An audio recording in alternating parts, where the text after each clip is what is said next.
I do remember my first day of work. I mean, real work. When out of college, got my first job, happened to be August 2nd. I remember that.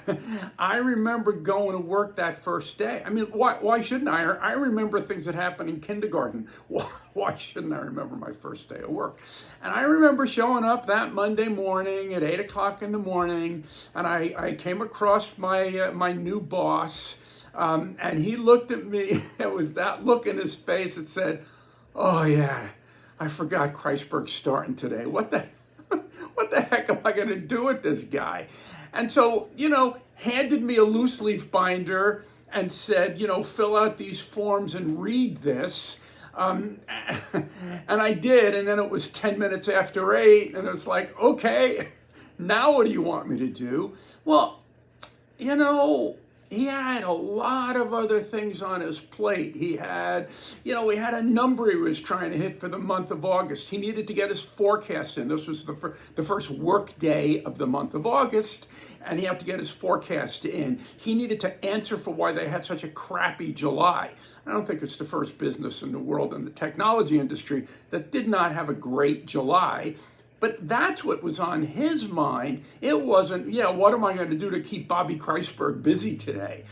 Not at all. And so, it was just that sense of you're there. It's up to you to figure out what it is that you're going to be able to do. And, maybe then, given what the job circumstances were, given that I was a brand new college grad, maybe you could take a position that says, kid, if you're not smart enough to figure this out, you're probably not the right guy for the job, right? But that was a different world, and you may not be hiring that person that's right out of college. I didn't have as many options. I certainly didn't go into that first week at ITEL way back when thinking, well, if this doesn't work out in a couple of weeks, I'll go check my LinkedIn page and I'll have 8 more job offers. So if I'm not happy, I'm going to do that. But that is the world that we operate in now. And it is incumbent upon you to bring somebody on board and have a sense that there's a game plan and there's a process.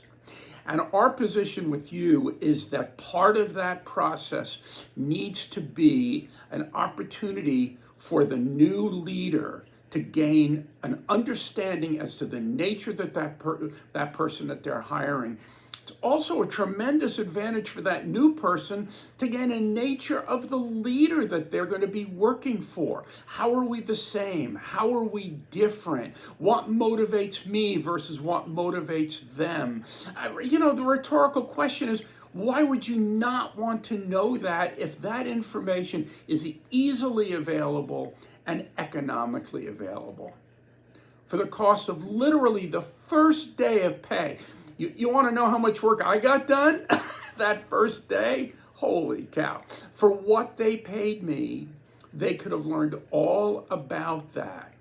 And then the person that I worked for would have been in a far better position to be able to provide me with leadership and guidance and coaching. So, take advantage of what's available to you today. I was onboarded for my first job a long time ago, as you can probably see from my face. And I just want you to know that a lot's changed in the business world, but onboarding hasn't really changed that much for a lot of people and a lot of companies. Do something about that. Thanks for listening.